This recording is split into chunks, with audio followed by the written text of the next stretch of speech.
Good afternoon, everyone. Good, everyone's here. Perfect.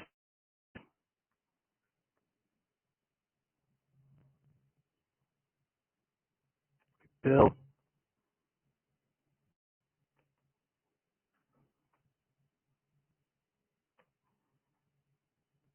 gonna invite you to the stage.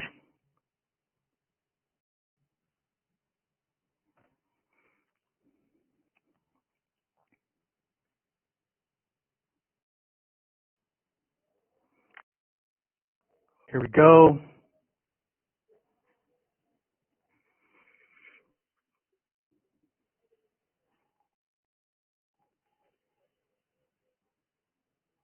Perfect. So I think Bill is here with us. And yeah, hey, feel free to drop some comments in the chat and we can go ahead and get started. Thank you so much for joining us. Just gonna share my screen here.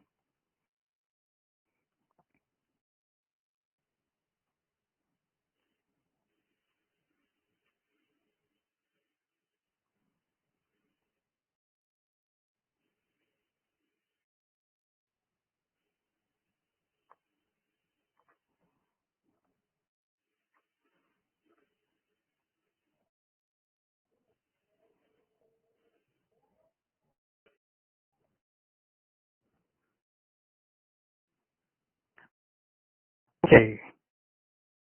So thank you for joining me.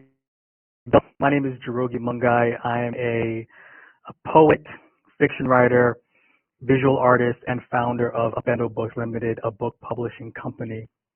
So basically, our mission is to celebrate the experiences of BIPOC community members. So really appreciate the opportunity to speak with you today. So it's interesting, I talk to a lot of young people, and one of the questions I ask them is, can any of you, and these are individuals from the ages of 13 to about 18, and I say to them, can you name anyone that is community and is making incredible impacts in, financial investing, STEM, ballet, art, poetry, yoga, sustainable movements, animation, First Nation activism, and so on and so forth. Unfortunately, more times than not, these young people are unable to do that. And it's not necessarily because those young people don't exist. It's just the simple fact that not a lot of focus is put on those particular young people.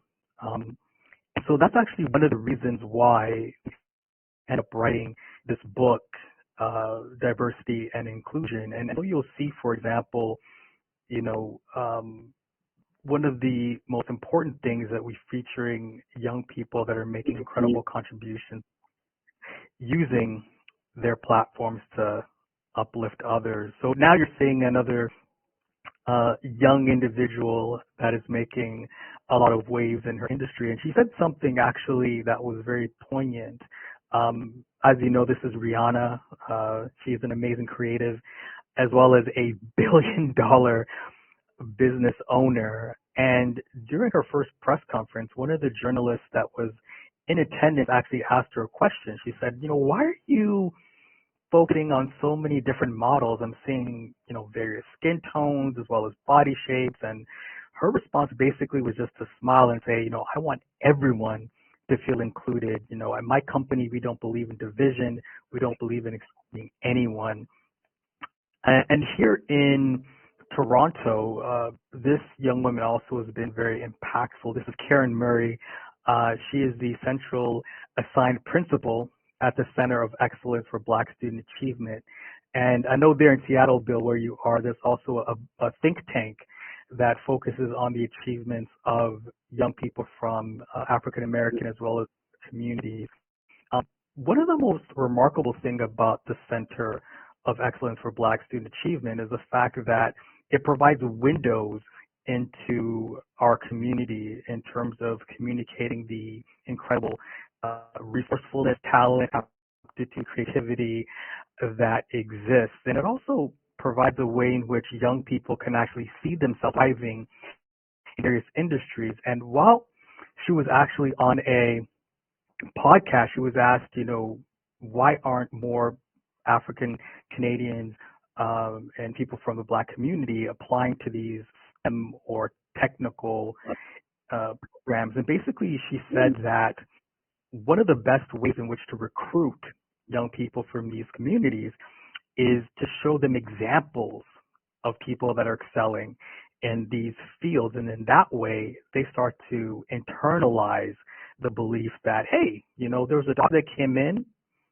and looked like I do, that, I could possibly become a doctor like that individual or an engineer. And that's really the impetus behind our creation for, this particular book, Diversity and Inclusion. And as I said in the offset, that what we wanted to do is focus on young people that were really proficient in their craft. And by that I mean they demonstrated their discipline, dedication, humility, and consistency. It's one thing to be extremely talented, which is fine, but it's another thing to use that talent and refine it into something that is incredible. And the other thing we wanted to do too is focus on young people that are using their accomplishments to uplift others. So it's not just enough to do well for yourself. You also have to do good for the community. And one individual that is representative of this fact is Dazia Taylor. Now, 18 years old, she develops a holistic way to treat surgical site infections. Now, this is a complication that kills millions of people every single year.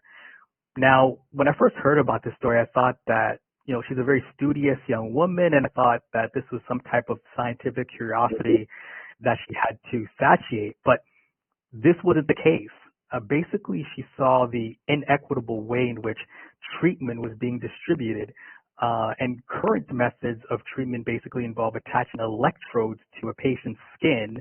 And if that electrode communicates at a certain pH level to a handheld device belonging to a medical practitioner, then an intervention is set. Now, what happens if you live in a country or an area that may not have reliable internet connection or even a robust infrastructure in which to support that technology? And unfortunately, more times than not, that actually leads to people perishing. And so she thought to herself that there has to be a better way. There has to be a sustainable solution in which to address this particular issue. Now, a lot of people may think, oh, she developed a new surgical technique. It was an effective pill. She manufactured a chemical that was applied to the skin. But all of those assumptions are wrong. She actually solved this problem using beets, vegetables. So the vegetable you're seeing right here is currently saving millions of lives. And how did she do the research? Actually, she found out that beets transmit at the same pH level once they change color. So once they go from bright red to dark purple, basically that is an indication of a surgical site infection. And so what she was able to do was replicate this in a clinical setting. She found the right thread, the right surgical thread, so cotton polyester type of blend, and she found the right sutures as well. And so once she was able to demonstrate this, she was able to focus on this particular solution, and now it is, saving millions and millions of people, millions of lives at this point. Now, how did she develop the skills and strategies and habits required to implement this particular type of solution? So she follows the scientific inquiry method. So one, she questioned the efficacy of current methods. She observed that beets changed color level at infections. She hypothesized that the sutures and the threads soaked in beet juice would indicate infections to healthcare professionals. She experimented to test her hypothesis. She analyzed the data. Then she found that there was a color shift, and that indicated a surgical site infection. And, it's interesting because when a lot of people then now ask her, you've won all these awards, you've been on countless talk shows, you're getting all this attention, you must really be embracing all of this attention that you're getting. And she said basically the The thing that she values the most is that she's actually inspiring other people to become great. And she's actively a mentor to young African American women as well, in terms of providing them with an example of how someone like them could also succeed in a very driven and scientific field. Another individual that knows about the tenets of success is Christian the Truth Jones. Now, looking at this young man, maybe a lot of you might not think that he was financially successful, but he's actually a multi-millionaire stock investor. And his goals currently are to open up homeless shelters equipped with addiction centers, job training facilities for individuals, and housing talented chefs to prepare nutritious meals for the people that are in those homeless shelters. And the other thing he actually wants to do is establish an academy with qualified instructors and proven methods to become financially independent.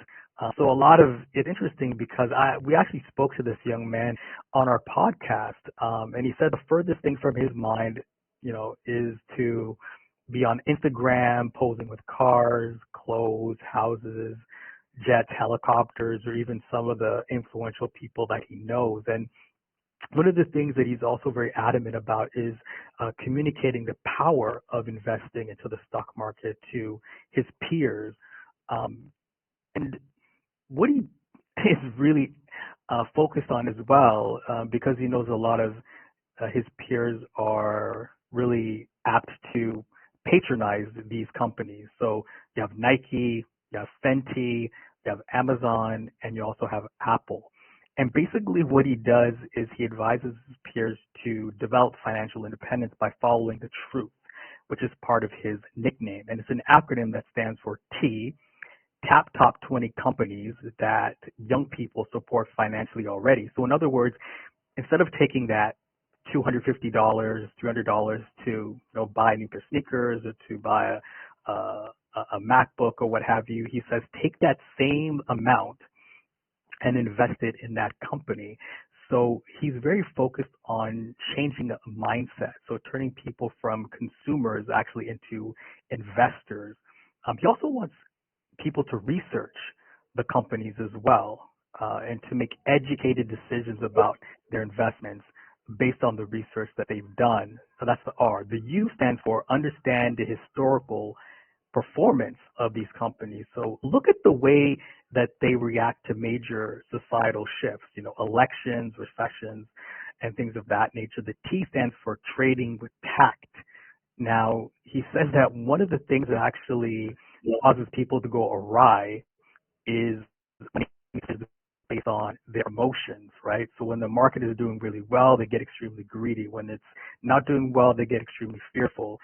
So his tact is to base your decisions on logic rather than emotions. And then H stands for having an exit, an entry and an exit strategy. So in other words, you're not, being swayed by whatever the crowd is doing. And it's interesting because his approach actually mirrors the same approach that Warren Buffett takes when he says that it takes not IQ, but EQ to be financially healthy, derive the benefits of the stock market. Another individual that is succeeding in his field and also giving back to his community is Calvin Roll III. And he's actually an amazing ballet dancer. And he's really focused and dedicated on his craft. And a lot of people may look at his build and say, of course, he's a ballet dancer. And of course, he was supposed to succeed in this particular field. But what ended up happening to him is he got in a horrendous car accident the second year that he was in his ballet school. And this is a crucial year, actually a year in which they decide, okay, who's going to become the principal and who's going to become the follower.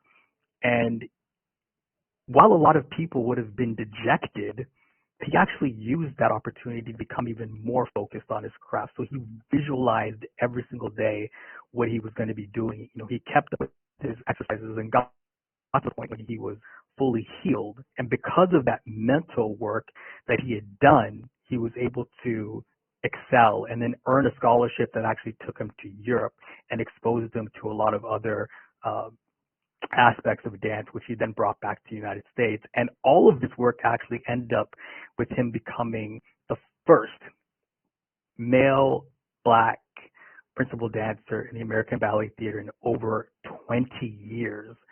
And it's very apropos that he's being pictured here with the young woman Misty Copeland, because she actually became the first black principal dancer, female principal dancer in the American Ballet's history. It's because of their, determination, their optimism, and discipline that allowed them to become this successful. Now, if we're speaking about art, we also can talk about this piece here called Uganda by Cliff Ann Forrester. She was only 18 years old at the time that this incredible piece was featured at the Metropolitan Museum of Art in New York City. And here it is being broadcast in Times Square. So you'll notice that there's a multitude of people that are looking at it. There are people from different ethnic backgrounds, varying ages, and different nationalities. And it's interesting that this piece, and one of the most powerful aspects of art, is that it allows us to be empathetic.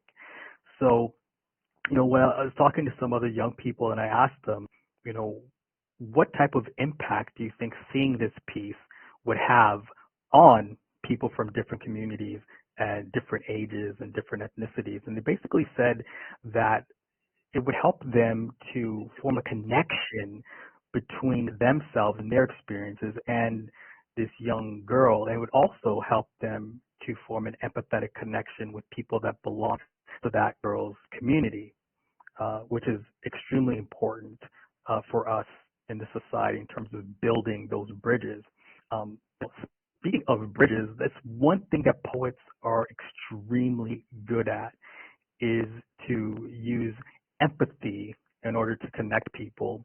Here's a piece actually that was written by Nairi Francis. Now, she's a 16-year-old poet laureate, and some of the some of the lines are extremely powerful. Like in this particular piece, she's talking about Rikers Island, which is an infamous place of incarceration in the U.S. in New York.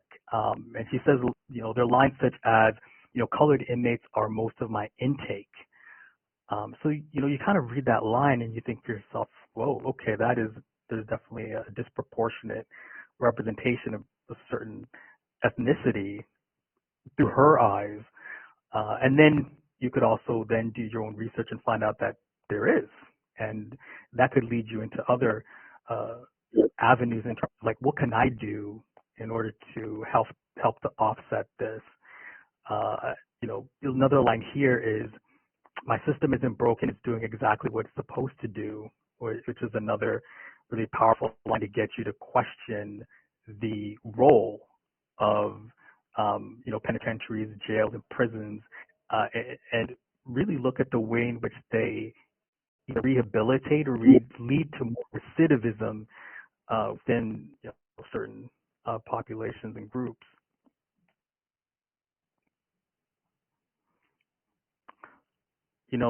This young woman, Haven Gurma, knows all about, defying the odds.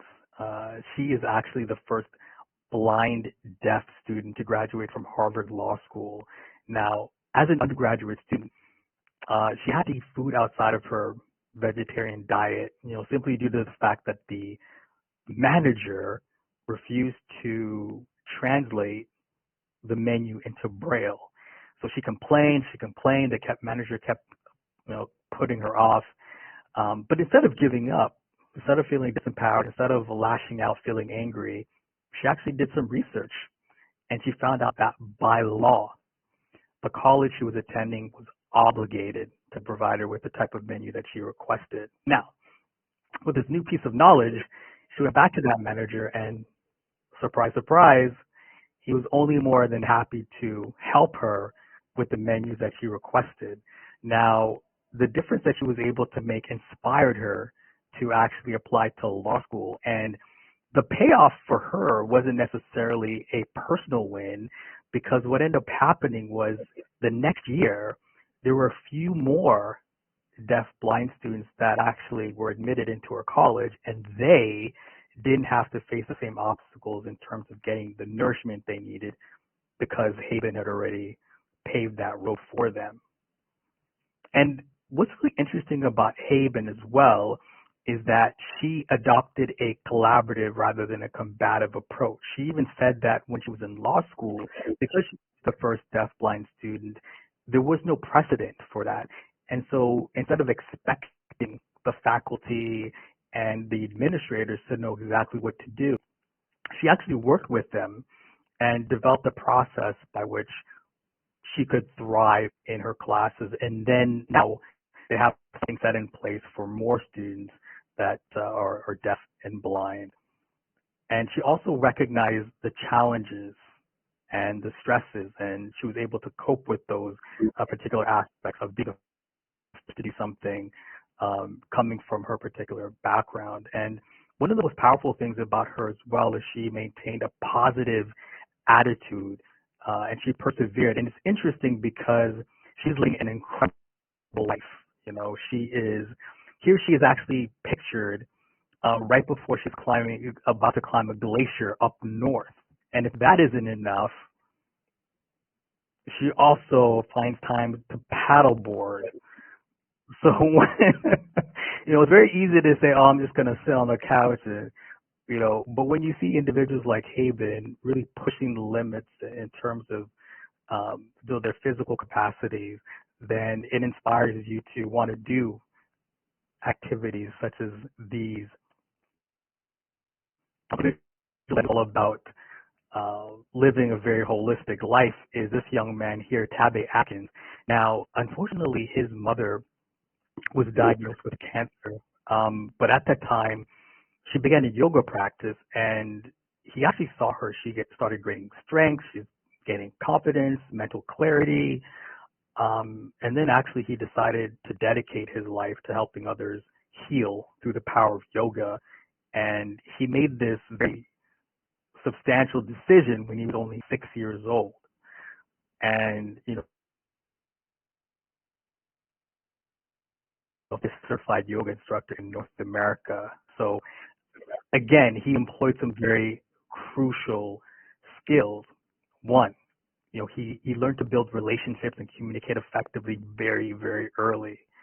He developed self-awareness and self-confidence, and he was able to think critically and creatively. And what's interesting about this young man also is that he had one of his teachers, a woman that had been practicing yoga for nearly 20 years, take one of his classes, and at the end she said it was the best yoga class that she ever took. And he's also known for being able to augment his approach based on the individual students that he sees in his classes. So in other words, and he doesn't set the bar to an extremely high level, but if he does see a student that he thinks is able to challenge themselves, then he pushes them accordingly.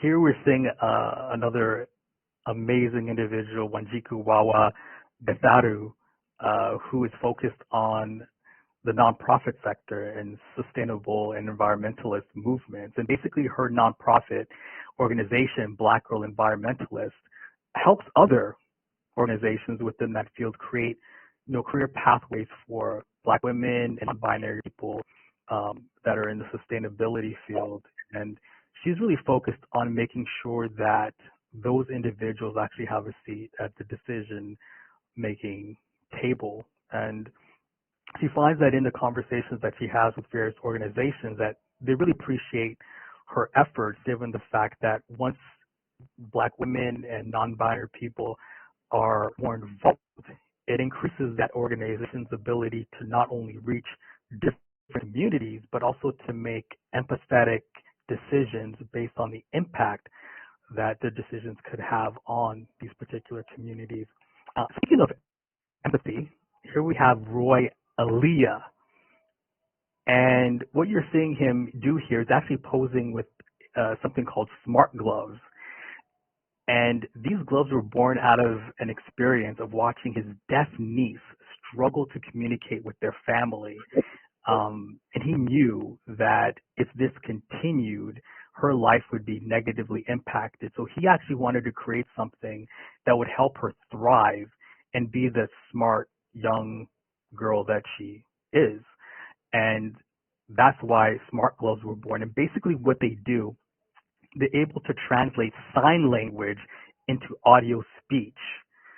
So this actually now is able to remove some barriers that deaf people face on a daily basis. Now, that's remarkable enough, right?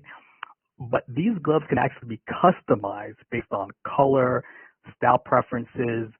They can even communicate in the same type of cadence that the wearer wants them to communicate in. So in other words, if you're someone that likes to speak very quickly, you can augment it to sign and speak very quickly. Or if you're someone that likes to take their time in terms of the way you communicate, they can do that too. And right now, gloves are available in over 40 languages, and they communicate in real time. And the accuracy at this point is over 95%. So this is a very remarkable achievement. And the way he was actually able to do this is actually formed partnerships with schools that housed deaf students. And every single suggestion that they made, he was able to augment his gloves to fit those suggestions. So now he's at the point where, people come up to him and they thank him for their ability to communicate seamlessly with their loved ones and also their colleagues.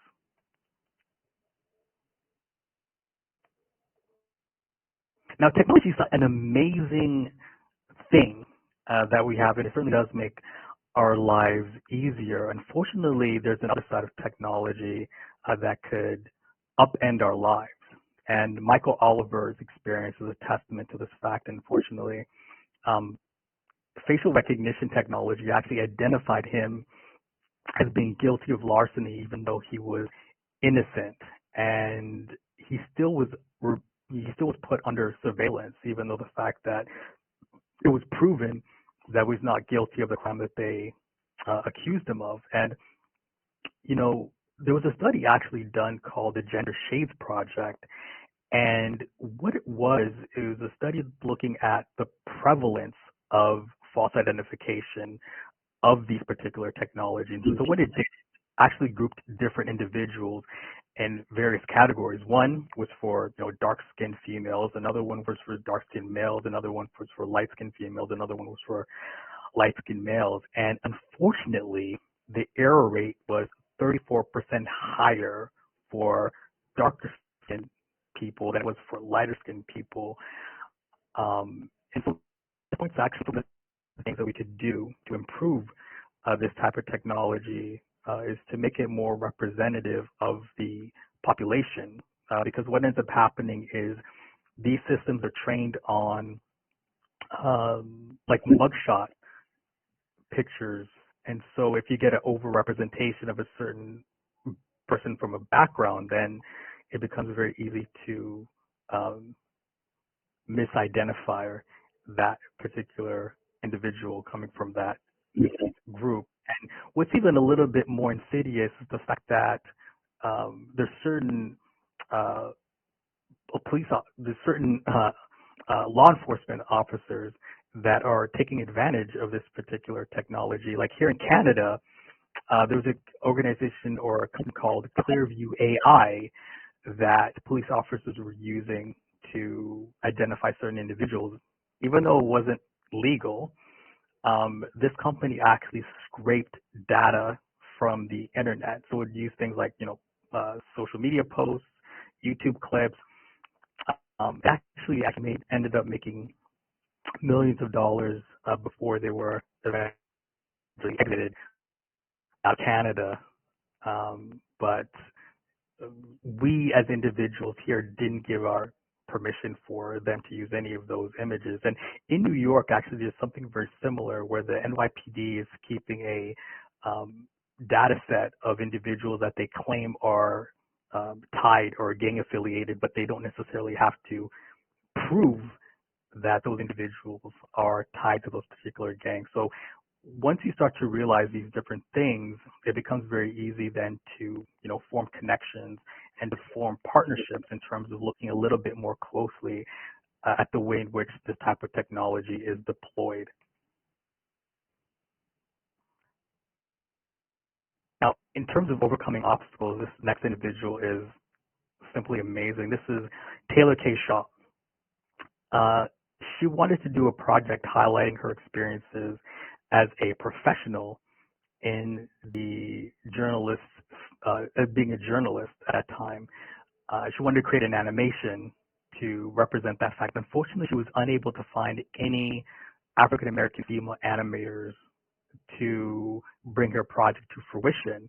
So after hitting that roadblock, what did she do? Yeah, you're right. She did the most logical thing. She became the youngest CEO in the animation industry. So her organization, Black Women Animate, they help Black women not only land jobs of their dreams, but also become part of a conscientious and caring community. One of the things that she's also doing is she's developing studies that highlight the participation rates of Black women in the animation industry as a means of pointing out gaps and also to encourage other young women of color to become part of that industry. And interesting thing about her is that she says that, to excel, she advises her peers to become more comfortable being uncomfortable. Basically means that they develop an ability to be assertive. And she's also very mindful of the partnerships that she's forming with different organizations. So for her, intention is everything. So before collaborating with any company, no matter who it is, she evaluates them based on their commitment to diversity as evidenced by previous projects, hiring and promotion practices and commitments, vision for the project, and commitment to the community. Now, if she feels that this company, yeah, they're working to build a culture of belonging, she's more than happy to work with them. But if she feels that this really isn't aligning with what I think is advantageous, then she drops that project. And a lot of people might think that, this type of setup or this type of the set of criteria that she's using actually would dissuade a lot of companies from working with her. But the opposite has been true because of her focus and dedication on helping communities of color. It actually makes large corporations want to work with her more. She actually did an amazing project for Hulu about the life of Coretta Scott King. Another young woman that is really focused on improving the lives of her community is Charlie Ropati. She's a First Nations individual, and she's focused on making sure that members from her community also feel seen, heard, and accepted in their classes. And she is working to, inculcate the 4 R's involved in Indigenous education within our classroom. Those hence are, relevance, reciprocity, resilience, and respect. And so that's learn lunch.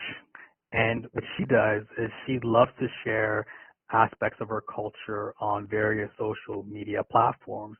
Now, she gets a lot of pushback from, I guess, more traditional individuals in her community that think that, social media is such a throwaway. There's so much useless information on various platforms. Like, our culture is too sacred for you to be putting on that type of platform. It's something that we should honor and cherish. And she does that. But she, being a young woman, she also knows that platforms like TikTok are extremely powerful tools to educate her peers about various aspects of Indigenous culture. And to that effect, one of the performances, actually the one that you're seeing here, close to 9,000 likes, and her TikTok page actually has 1.5 million likes. And, in speaking with some other young people, I asked them, how would you respond if someone sent you this type of video, like on TikTok? They just sent you the link, and a lot of them said that it's a really ingenious way to communicate the importance of various cultures, and they would definitely watch it. And I think the number of likes she has on her page is testament to the fact that it's a very powerful medium to use. And speaking of powerful mediums, here we have Tyler Mitchell, amazing photographer.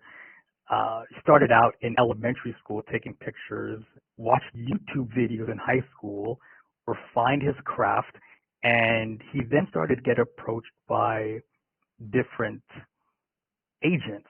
But instead of signing right away, he kept refining his approach, refining his approach, refining his approach. And then he posted everything on his Instagram page. Yeah, it became extremely popular, and it wasn't very long that large companies took notice and that started to reach out to him directly. And it led to him working with companies like Givenchy, Nike, Marc Jacobs, and many others. And he actually made history about being the first African American to shoot a Vogue cover in his 125-year history. And for that cover, who did he choose to shoot? Yep, that is, yes, Beyonce, that's right. Yeah, I was going to sing Single Ladies, but you kind of cut me off, so that's fine. I guess that's a treat we'll say for other day. So, yeah, he shot Beyonce. And what's interesting is, Tyler Mitchell being such a young individual, but he has such a breadth of knowledge when it comes to creating iconic uh, images. Because as you'll see in the bottom of that screen, at the bottom corner, is another image. Now, this one was not taken, excuse me, this one was painted in the 14th century. Now, what's interesting to note is the similarities in terms of color scheme, dress, um, the way the heads are positioned, the way the eyes are looking. So it kind of leads me to believe that Tyler is actually trying to make a connection with an ongoing narrative as far as what classic art is actually regarded as. And when I look at something like this, I wonder if people looking at this image 100 years from now will look at it in the same way that we now look at images from the Renaissance. And it's really interesting, the correlation between those two images. Tyler's main like utopia vision. And to accomplish this, basically what he does, he uses public spaces to focus his gaze on individuals that are largely ignored. And by doing this, actually draws more attention of their absence. And what he advises peers to do is to develop self-care routines around their practice. And interesting about Tyler too is that he also suffers, as many artists do, of self-confidence issues. And so what he does in order to address those particular issues is that he concentrates on the work, and he concentrates on making incremental progress as well, and also enjoying the journey that he's taking.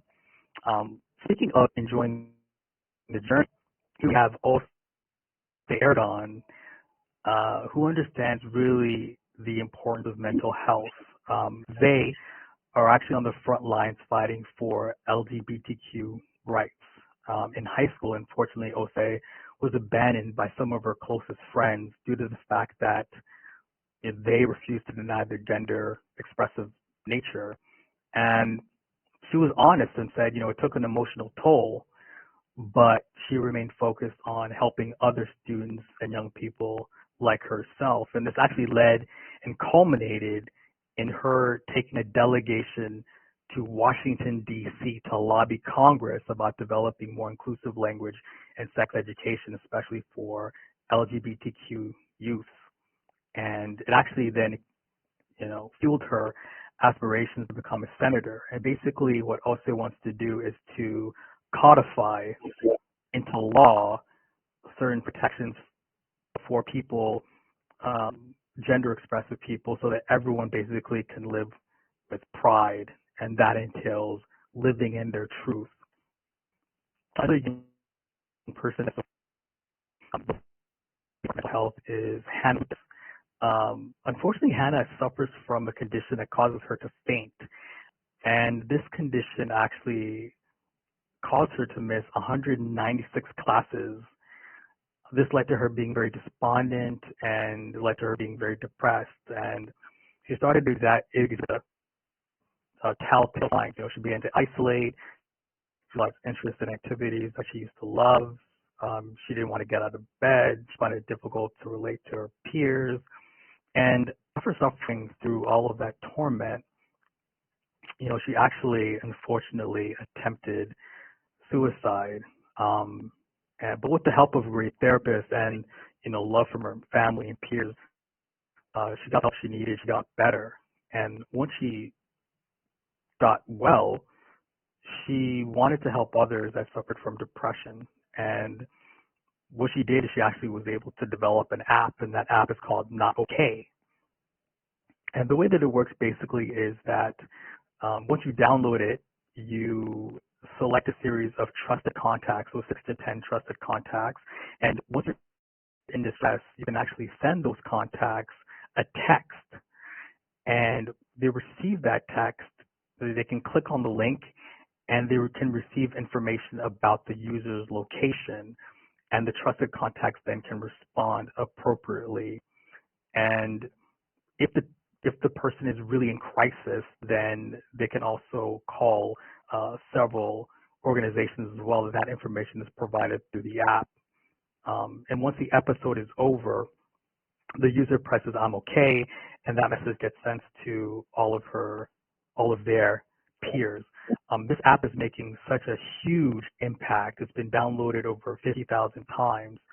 And even beyond this, she was actually able then to participate in a film called Out of the Dark, where she shares her journey. And this film also won a lot of awards. And the viewers commented and said that from all the people that participated in that movie, her story resonated the most just because she was extremely vulnerable and honest in her representation and depiction of the struggles that she went through, and to heal and to maintain a healthy set of, to maintain mental health. She said that one of the key things is that we become okay with not being okay and loving our flaws as well, instead of trying to aspire to a certain image. Now, what's been happening around the world is that as people try to not aspire, but to live in their truth, there's been a pushback, unfortunately.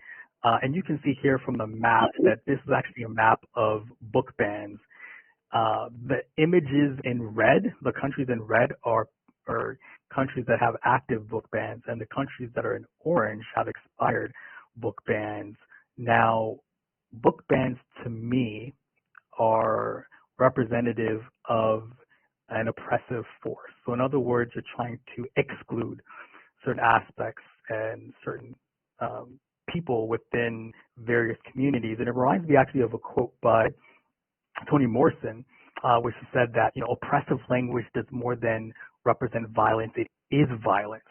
It does more than limit knowledge. It limits, it is the limitation of knowledge. And, just on a personal note, I reached out to some editors while we were putting together this book, and it basically, some of them told me that I should leave out any information about LGBTQ perspectives and communities, and I should not talk about mental health as it pertains to young people. There's one particular editor that said, if you want this book to be marketable, then remove those aspects, then you'll do very well.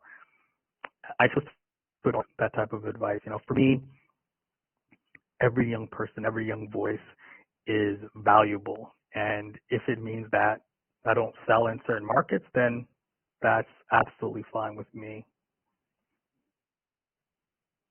We're very fortunate here in Toronto. I know in Seattle, they're very progressive as well, but this is actually the educational director for the largest school district, TDSB, and this is Colleen Russell Rollins, and she says it's extremely important to embrace diversity, equity, inclusion, and belonging. So her approach is that the board is committed to supporting every student, especially those who have been underserved, indigenous students, black students, Latinx students, and other communities.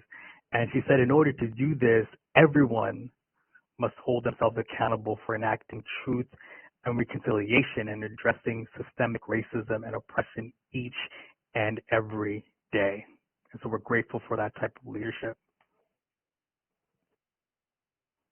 And say that people, if you have any type of aspiration and dream, yeah, go after it, achieve them, dream bigger, and know that, I tell young individuals that, we're constantly working on new editions, and we're always looking for, talented, hardworking, and dedicated young people. So our lines are always open. So Bill, if you know any great young folks, certainly happy to, hear more about them. But there's actually two criteria again, and I said this at the beginning, where one, they have to excel in whatever they're doing. Making progress also counts. And then the other thing that's extremely important is that they're not only focused on themselves, but they're also focused on uplifting other individuals as well. So, their voices matter, their thoughts matter, their talents matter, their intelligence and creativity are infinitely valuable. I want young people to live in the truth and lead with light as well. So, yeah, that's it. Thank you so much.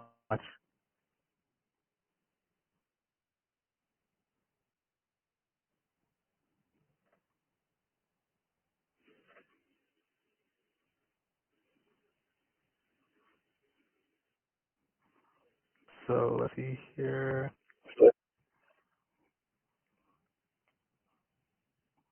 So let's see if we have any questions. Let's go to chat. Oh, awesome. Yeah, thank you. So the question is, these are truly inspirational people for people of all ages. Thanks so much. Say more about the kinds of reactions you get when you share these stories with young people. Yeah, definitely.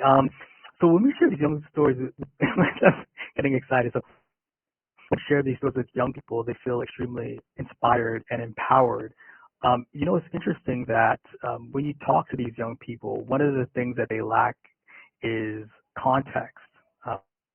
They say that we never see these individuals, or if we do see these individuals, they're very monolithic, right? Yes, you see them in entertainment, yes, you see them in sports, but as far as, science, as far as technology, as far as engineering, as far as, psychology, as far as the sustainable movement, as far as being an academic, they love seeing that because it's something that's not really prevalent in the way in which information is communicated. And it's interesting you asked this question because the reason I created this book is because when I was in school, I never saw anybody like this whatsoever. And when we did see people, it was also focused on a very specific time period. And so, I want to communicate to young people that yes, these people do exist, number one. Number two is you can be just like them. They're not special. They just work extremely hard. And, three is just to use their stories as means to really inspire yourself to reach higher. It's interesting. There's a book that's fantastic called The Myth of Talent, right? where basically it talks about an individual's ability to like focus on craft, right? And practice makes perfect, but perfect practice makes perfect if there's ever such thing. So what I want to really instill in young people through this book and through our interactions is the fact that yes, people are talented, yes, they're gifted, but they didn't rest on their laurels, right? So they could have a certain IQ, great, but what are they doing with that IQ, right?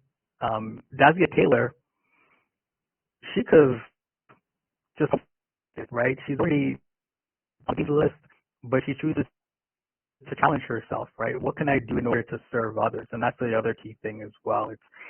And it's interesting because young people also tell me that one of the things really detrimental is the fact that when they go on things like IG or another social platform, is that they never see the work that leads up to the image, right?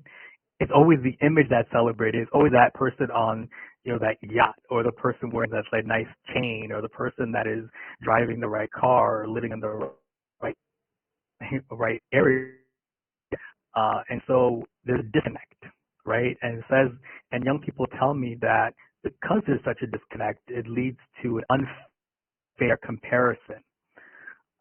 But when we talk about these individuals that we featured in the book, they actually get to see that um, these people are actually putting in real work in order to get to the places that they are. And ironically, they don't celebrate, right? Christian, this kid's a millionaire. He's graduating this year, 2024, multimillionaire. And does he have a fancy car? Does he have watches? Does he have chains? Or does he have all these different things? No. His focus is, yes, I'm gifted. Yes, I'm intelligent. Yes, I'm discerning.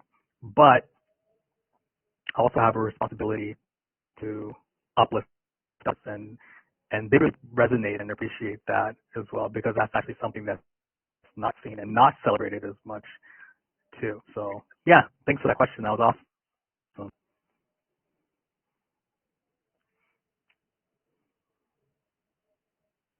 Oh wow, thank you. So when you were doing research for this book, what kind of things surprised you the most? On a related note, how did you find these stories? As you mentioned, there are ones that, oh, great question. So when I was doing research for this book, I think the thing that surprised me the most is the fact that these young people were so selfless, right? Because I don't know about you, but that instant image of you doing extremely well, and the amount of patience that's required to actually achieve something substantial has completely been discarded. It's like, so I think the thing that surprised me the most was that all of these young people, number one, did not let their age dissuade them from achieving their goals. The other thing that really surprised me was their dedication to helping others, like being a mentor or providing any type of help for other individuals. And the other thing too is that they're extremely prevalent. It's just, and this kind of also ties into your next question. How did you find it? Yeah, I found the story simply through curiosity. Like what I wanted to do, I wanted to focus on these various aspects where you don't necessarily see much of a representation from our community as is necessary. I believe those individuals are there. It's just then exposing them to an audience that could actually then appreciate what they're doing in terms of contributing to society. So yeah, it's largely curiosity. And one thing I wanted to stay away from as well is just to take the kind of traditional route, Canadian route that a lot of people that we see, reflected in the media. Not necessarily to take anything away from people that are doing really well in sports and in the music industry and in film and things of that nature. But I wanted also to give other people that are interested in other topics a voice as well, and an ability to see themselves be celebrated in a certain way. And aspire to. Because if you're a young person that loves engineering and you read about this guy that, he created these gloves that can actually translate sign language into speech. To me, if I'm an engineering student, that's really inspiring, right? Because number one is, okay, how do you even come up with that concept? And then number two, he's actually from my community as well. And number three, he's doing it to help somebody else. And that's the kind of thing that really kind of inspired me to move forward. And yeah, when it got challenging, I just kind of kept thinking about, who is this going to impact? And the weird thing is that, and I heard this bestseller say this one time, and at the time I was kind of like, yeah, okay. But basically he said that my focus is not being a bestseller. My focus is to make people feel less alone. And I think this product and this publication, that's the focus, is to ensure and communicate the fact that if you're into the environmentalist movement, if you're into science, if you're into robotics, that other people, from various communities that are not only into that, but thriving. So, and that also starts to offset the sort of the notion that, oh, you can't do this because there's not enough scientists and all of that stuff, right? So you start to internalize the belief that, wait a minute, like this person was able to get to a certain level, so if I follow what they do, then I can reach that level as well. So yeah, awesome. That's a great question. Thanks.